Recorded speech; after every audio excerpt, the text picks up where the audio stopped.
최첨단 5세대 전투기인 미국 F-35 전투기는 초음속 순항, 강력한 스텔스 능력, 초지평선 타격 능력을 갖추었으며 가장 두드러진 특징은 수직 이착륙이 가능한 점입니다. 수직 이착륙이 가능한 이전 모델은 영국에서 개발한 해리어 전투기로 2세대 반 전투기에 속하며 초음속이 아닌 아음속만 가능합니다.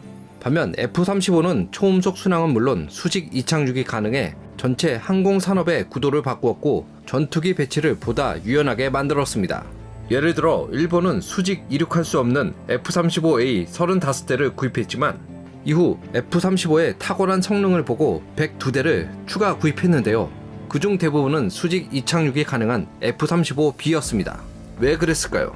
일본 남서부 류쿠 열도에는 고품질의 장거리 활주로가 부족해 F-35의 단거리 이착륙이 일본에 매우 적합합니다. 또한 일본의 강습 상륙함에 단거리 이륙이 가능한 F-35B를 탑재하면 항공모함으로 변신할 수 있습니다. 당시 많은 국가들은 항공모함을 건조할 만한 경제력과 기술력이 부족했지만 F-35B의 등장으로 갑판을 갖춘 군함만 있으면 충분했습니다. 강습 상륙함이든 헬리콥터, 항모든 상관없이 최첨단 5세대 전투기를 탑재한 항공모함으로 변신할 수 있습니다. F-35B의 운용으로 일본, 한국, 영국, 이탈리아의 해군 항공력은 크게 향상됐습니다. 오늘은 여기에 대해 이야기해보죠. F-35는 어떻게 수직으로 이착륙하며 미국은 어떤 첨단 기술을 사용했을까요? 많은 사람들이 F-35는 수직 이착륙할 거라 생각하지만 정확히 말하면 F-35B는 단거리 이륙과 수직 착륙합니다. 이는 전통적인 의미의 수직 이착륙과는 매우 다릅니다. 영국이 개발한 해리어 전투기와 러시아의 야크-38은 모두 수직 이착륙합니다. 미 해군과 해병대는 이후 영국 해리어 전투기를 도입했는데 실전을 거쳐 완전한 수직 이륙은 전술적으로 큰 의미가 없는 걸 발견했습니다. 수직 이륙 시 엔진은 전체 양력을 제공해야 합니다. 이런 경우 이륙 중량에 엄격한 제한이 적용돼 전투기는 종종 최대 하중을 싣고 이륙할 수 없습니다. 대형 무기는 장착하지 못하며 내부 연료 탱크도 가득 채울 수 없습니다. 예를 들어 해리어 전투기는 무기 장착 후 수직 이륙하면 전투 반경이 92km에 불과해 구축한 미사일의 사거리에도 미치지 못합니다. 반면 단거리 이륙 시 전투기는 일정 거리를 활주하고 일정 속도로 가속합니다. 이때 전투기 본체에 일정 양력을 제공할 수 있습니다. 이때 TVC 엔진을 사용해 상향 양력을 제공하면 엔진에 가하는 부담을 크게 줄이고 더 큰 이륙 중량을 얻을 수 있습니다. 물론 활주로에 약간의 공간이 필요하지만 이 공간은 이미 매우 작습니다. 공항에 비하면 작은 영역에 불과해 여러 곳에서 충분한 공간을 찾을 수 있습니다. 특히 미 강습 상륙함의 갑판은 충분히 길어 단거리 이륙할 수 있습니다. 그 결과 전투기는 더 큰 전투 반경과 더 많은 폭탄 적재량을 가집니다. 따라서 F-35의 최적 전투 모드는 연료를 가득 채운 채 근거리 이륙하는 겁니다. 회항 시 탄약과 연료를 일부 소모하므로 이때 수직 착륙할 수 있습니다. 한 가지 더 언급하자면 F-35B는 수직 착륙할 수 있어 수직 이륙도 가능하지만 수직 이륙 시에는 더 엄격한 무게 제한이 있습니다. F-35B는 수직 이륙 시 이륙 중량이 16.8톤에 불과하며 아무것도 탑재하지 않은 자체 중량이 14.7톤에 달해 탄약을 싣지 않거나 연료를 덜 실어야 합니다. 따라서 대부분의 전술 임무 시 F-35B는 근거리 이륙을 우선시합니다. 역사상 영국과 러시아는 수직 이착륙기를 개발했습니다. 영국의 해리어와 소련의 야크-38인데요. F-35는 5세대 전투기로서 수직 이착륙 방식을 더욱 발전시켰습니다. 이는 어떻게 된 걸까요? 구소련 야크-38의 수직 이착륙에는 실제로 엔진 3개가 설치되었으며 엔진 1개는 꼬리에 위치해 주로 추진을 담당합니다. 수직 이착륙 시 주 엔진의 노즐이 아래로 향해 상승 양력을 제공합니다. 또한 기수 후방에 있는 소형 엔진 2개는 평소 비행 시에는 꺼진 상태이지만 수직 이착륙 시 하방으로 추진력을 생성합니다. 보다시피 이 방식은 매우 복잡합니다. 3개의 엔진이 필요하고 이를 동시에 제어해야 합니다. 공간을 차지할 뿐 아니라 효율도 떨어지죠. 기수 후방의 소형 엔진은 평소 비행 시에 아무런 역할도 못합니다. 영국 해리어 전투기는 페가서스 엔진을 사용하는데요. 전투기 수직 이륙 시 엔진의 4개 노즐이 수직 하향으로 회전한 후 상승 추력을 제공해 전투기가 수직 상승합니다. 노즐이 후방으로 향하면 후방 추력이 생성돼 앞으로 날 수 있습니다. 역사상 영국이 해리어 전투기를 개발한 이유는 핵 전쟁 시 공항이 전술 핵무기로 파괴됐을 때 주차장이나 숲속 공터에서 이륙해 영공을 방어하기 위해서입니다. 이후 항공모함 탑재기로 사용하기 위해 디자인이 변경됐습니다. 해리어 전투기는 아음속 전투기입니다. 단점은 항행거리가 너무 짧고 폭탄 적재량이 너무 적다는 겁니다. 하지만 F-35B의 양력 방식은 매우 독창적입니다. 야크 38과 해리어 전투기 방식을 건너뛰고 매우 혁신적인 리프트 팬 시스템을 적용했습니다. 이는 어떤 의미일까요? 영상에서 보면 F-35B가 수직 이륙할 때 조종석 뒤편에 있는 커버가 열립니다. 안에는 뭐가 들어있을까요? 바로 리프트 팬입니다. 쉽게 말해 헬리콥터의 프로펠러와 비슷한데요. 리프트 팬이 안에서 회전하면 상승 양력이 생성됩니다.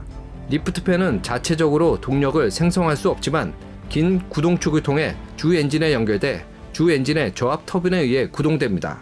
또한 리프트 팬과 주 엔진의 연결을 제어하는 클러치도 있습니다.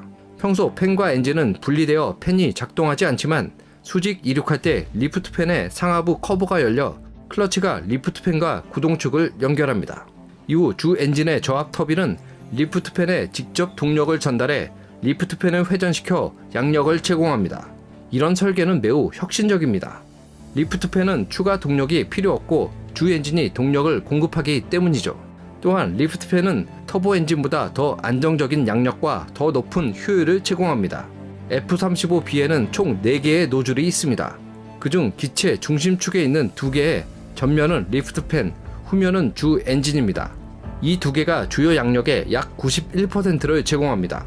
또한 날개 아래의 2개의 작은 노즐은 비교적 작은 추력을 제공하는데 균형과 자세 조정을 위해 쓰입니다. 3개 노즐은 냉기를 분출하며 꼬리 노즐은 고온 가스를 분출합니다. 리프트 팬이 작동하는 동안 주 엔진은 TVC 엔진인데요. 노즐을 90도 돌려서 하방으로 가스를 분출할 수 있으며 꼬리 부분에서도 상승 양력을 제공합니다.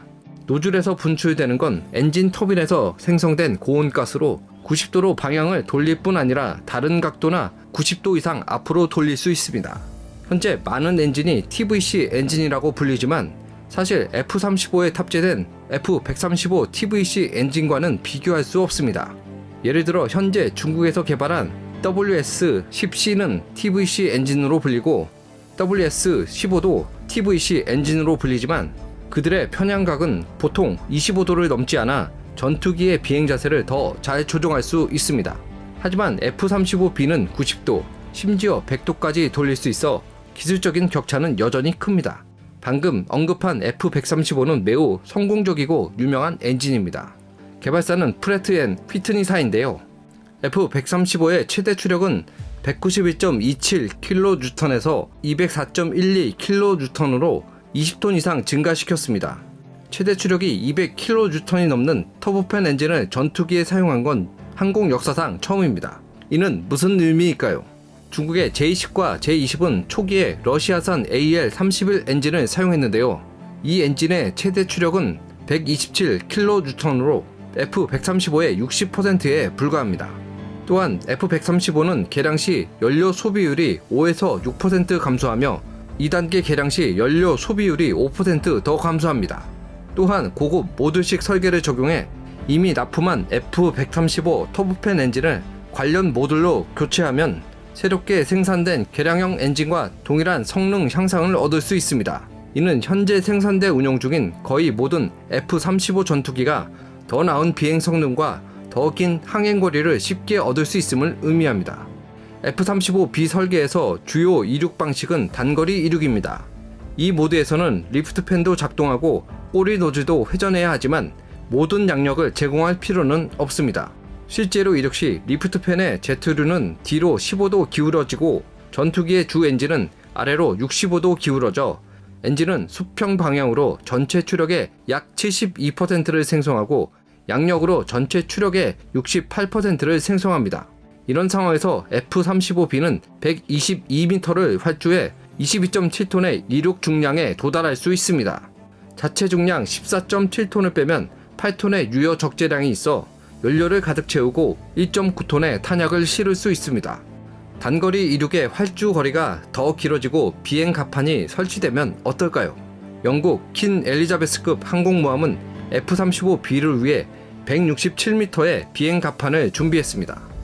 그러면 F-35B는 27톤의 설계 최대 이륙 중량으로 이륙하며 이때 유효 적재량은 12.3톤에 달합니다.